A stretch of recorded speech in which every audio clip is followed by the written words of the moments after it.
Amado irmão, amada irmã, saúde e paz.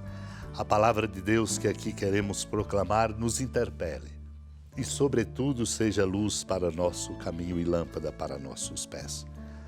Prepara-nos para a escuta desta palavra santa de Deus, o que encontramos nas homilias de São Pedro Crisólogo.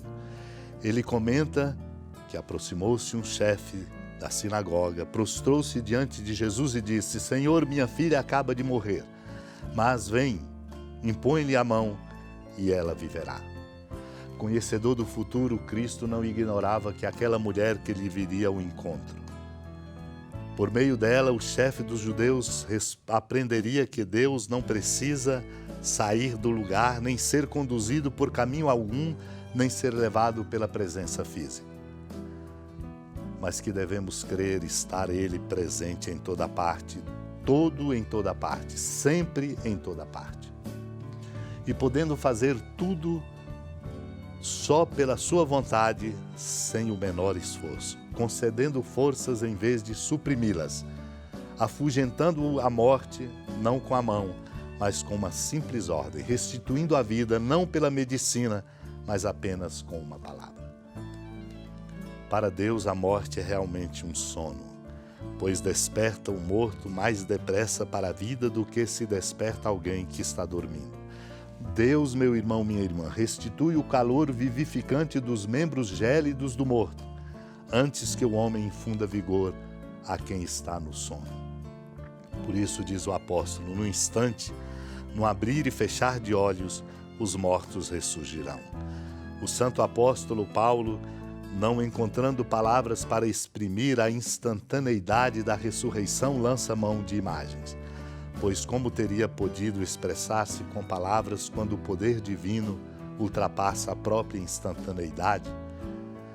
De que modo sugeria o tempo quando o eterno nos é dado sem limite de tempo? Como o tempo sugere limitação e eternidade exclui o tempo. Enquanto Jesus estava falando, um chefe aproximou-se, inclinou-se profundamente diante dele e disse: Minha filha acaba de morrer, mas vem, impõe tua mão sobre ela e ela viverá. Jesus levantou-se e o seguiu junto com seus discípulos. Nisto, uma mulher que sofria de hemorragia há 12 anos veio por trás dele e tocou a barra do seu manto. Ela pensava consigo: se eu conseguir ao menos tocar o manto dele, ficarei curada. Jesus voltou-se e ao vê-la disse: Coragem, filha, a tua fé te salvou. E a mulher ficou curada a partir daquele instante. Chegando à casa do chefe, Jesus viu os tocadores de flauta e a multidão alvoroçada e disse: Retirai-vos, porque a menina não morreu, mas está dormindo. E começaram a caçoar dele. Quando a multidão foi afastada, Jesus entrou, tomou a menina pela mão e ela se levantou. Essa notícia espalhou-se por toda aquela região. Amado e amada de Deus, somos chamados a crescer na fé, confiando incondicionalmente em Deus. As condições de nossa vida nos desafiam. Não damos conta de conduzi-la por nós mesmos. Por isso, enquanto Jesus estava ali falando, um chefe aproximou-se dele e inclinou-se profundamente, reconhecendo que ele é a fonte, para lhe fazer um pedido. Minha filha acaba de morrer. Vem, impõe tua mão sobre ela e ela viverá. Este é o grande testemunho, um testemunho dado. Cristo é a fonte, por isso precisamos nos exercitar para reconhecer que de fato Ele é a fonte. E Jesus se levanta e vai, seguindo com seus discípulos. No meio do caminho, uma mulher que sofria de hemorragia há 12 anos veio por trás dele, tocou a barra do seu manto. E ela pensava consigo, também reconhecendo que Ele é a fonte: se eu conseguir ao menos tocar no manto dele, ficarei curada. Foi quando Jesus se voltou e ao vê-la disse: Coragem, filha, a tua fé te salvou. Para nos mostrar qual é o caminho. Não podemos querer conduzir a nossa vida, embora o nosso esforço pessoal seja indispensável, apenas com a nossa força. A mulher ficou curada a partir daquele instante, porque acreditou, tocou nele e por ele foi tocada. Assim como aquele chefe, que ao chegar na casa dele, o Senhor encontra os tocadores de flauta e a multidão alvoroçada.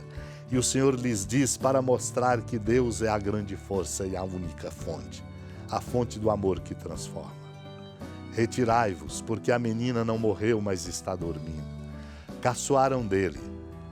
Quando a multidão foi afastada, Jesus entrou, tomou a menina pela mão e ela se levantou. A notícia se espalhou: Deus é a fonte. Deus é a fonte porque é misericórdia. A misericórdia de Deus, infinita e abrangente, nos faz refletir bem o que encontramos na carta aos Coríntios de São Clemente I.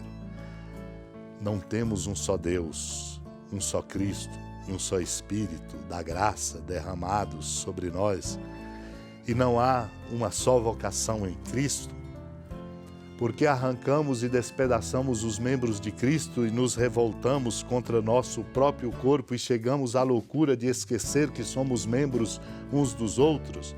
E vem a recomendação: lembrai-vos das palavras de nosso Senhor.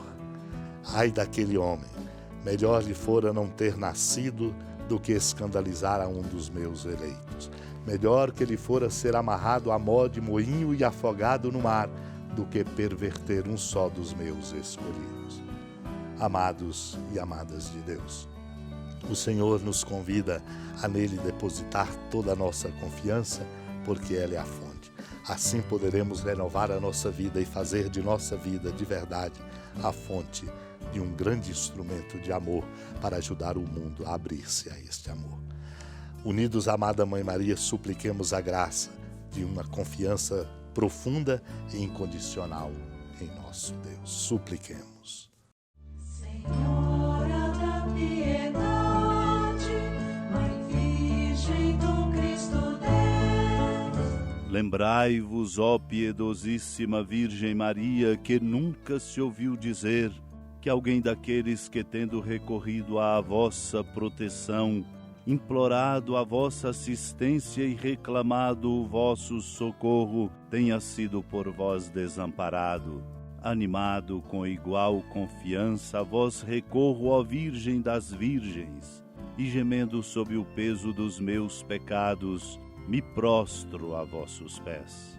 Não desprezeis as minhas súplicas, ó Mãe do Verbo encarnado, mas dignai-vos de as ouvir propícia e de me alcançar o que vos peço.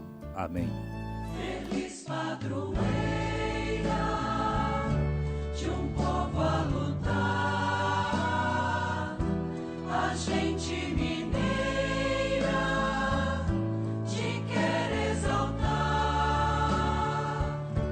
não só lá na serra, tu és esplendor de toda esta terra, também és fulgor.